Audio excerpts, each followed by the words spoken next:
आज शनिवार को बिहार में लगातार बढ़ती आपराधिक घटनाओं के खिलाफ राज्यव्यापी कार्यक्रम के तहत इंडिया गठबंधन के नेताओं ने सड़क पर उतरकर नीतीश सरकार के खिलाफ प्रतिरोध मार्च निकाला। प्रतिरोध मार्च शहर के प्रमुख सड़कों से गुजरकर समाहरणालय के समक्ष विरोध प्रदर्शन किया। प्रतिरोध मार्च लचक कानून व्यवस्था और राज्य सरकार की विफलताओं के खिलाफ इंडिया गठबंधन के तमाम घटक दलों द्वारा आहूत किया गया तथा प्रदर्शन के उपरांत जिलाधिकारी को ज्ञापन सौंपा गया। प्रतिरोध मार्च को संबोधित करते हुए पूर्व मंत्री व उजियारपुर विधायक आलोक कुमार मेहता ने राज्य की कानून व्यवस्था पर सवाल उठाया।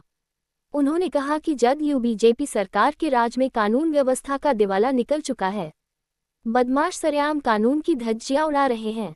प्रदेश की कानून व्यवस्था पर सवाल खड़ा करते हुए कहा कि नीतीश सरकार प्रदेश में कानून व्यवस्था बनाए रखने में विफल साबित हो रही है।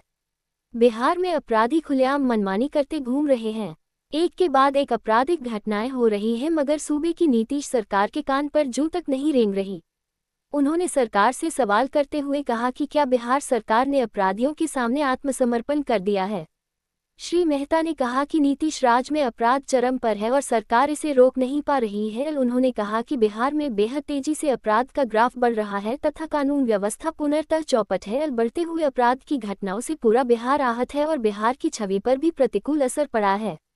राजद विधायक ने कहा कि बिहार में बेहद तेजी से बढ़ते हुए अपराध की घटनाओं और अराजकता से यह साबित होता है कि बिहार में शासन का इकबाल खत्म हो गया है। बिहार सरकार हर मोर्चे पर विफल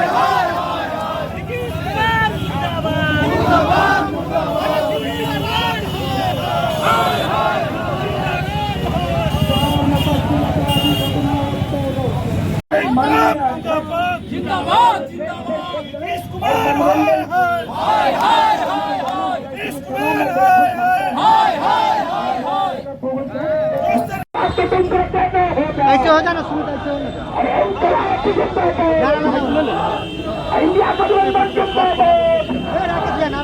और आप सब लोग जानते हैं कि जब से भाजपा के नेतृत्व में सरकार बनी है, बिहार में लॉ एंड ऑर्डर ब्रेक हो गया है। कोई आज जो है ना महफूज नहीं है, घर में घुस के गोली मार रहा। अभी मुकेश सहनी जी जो वीआईपी के राष्ट्रीय अध्यक्ष हैं, उनके पिताजी को घर में घुस के मार दिया। खुद विभूतिपुर में आप देख रहे हैं कि सीएसपी के लूट में 2 लोगों की हत्या कर दी गई है। अभी सारण में 3 लोगों की हत्या हो गई है। रोज घटनाएं घट रही है। शिक्षक को गोली मारा जा रहा है। और तो और क्या हुआ, बलात्कार की घटना घट रही है। आप सब लोग देखिए, अखबार में देख रहे हैं, ऊर्जा विभाग के सीएमडी जो है संजीव हंस, उसके ऊपर बलात्कार का केस हुआ और बलात्कार का केस हुआ, एसपी ने ट्रू किया और सरकार तोहफा में हटाने के बदले क्या किया, उसको और पीएचडी विभाग का सेक्रेटरी बना दिया। इसका मतलब है कि अपराधी के मनोबल को तोड़ने के बजाय अपराधी के मनोबल को बढ़ाने में सरकार लगी हुई है।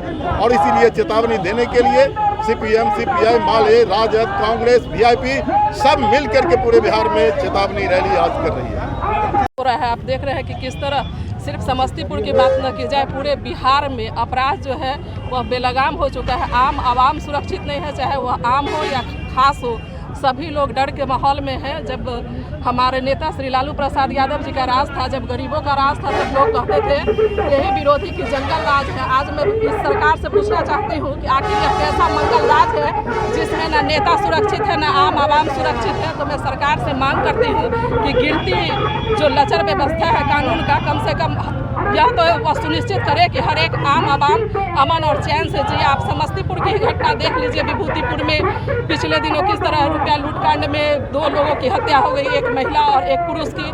बगल में कोई ट्रेन से यात्री आ रहे थे, उनके पैसा को भी लूट लिया गया। तो इस तरह से दर्जनों ऐसे मामले हैं जिसकी काफ़ी जितनी निंदा की जाए वह कम है। इसी के लेके हम तमाम लोग, इंडिया गठबंधन के तमाम साथी आज प्रतिरोध मार्च कर रहे हैं। हमारे नेता काफ़ी चिंतित रहते हैं कि किस तरह हमारे बिहार के आवाम सुरक्षित रहे और निश्चित तौर पे जिस तरह से यह बढ़ता अपराध है, तो हम तमाम लोग तो विपक्ष में हैं, हम लोग संघर्ष करेंगे सदन से लेकर सड़क तक। आज ये आक्रोशपूर्ण प्रदर्शन किया जा रहा है, क्या निश्चित रूप से बिहार में जो आपराधिक घटनाएं हो रही हैं, जो कानून व्यवस्था की स्थिति बद से बदतर हो चुकी है, इसी के विरुद्ध आज यह हम लोग इंडिया गठबंधन के सभी साथी, सभी घटक दल के लोग एक दिवसीय संपूर्ण बिहार में आज यह हम लोग प्रदर्शन के माध्यम से सरकार को चेतावनी देने आए हैं कि आप लॉ एंड ऑर्डर की सिचुएशन को कंट्रोल कीजिए, अन्यथा अगर लोग इसके आक्रोश में सड़कों पर उतरेंगे तो इसकी सारी जवाबदेही एनडीए सरकार की होगी।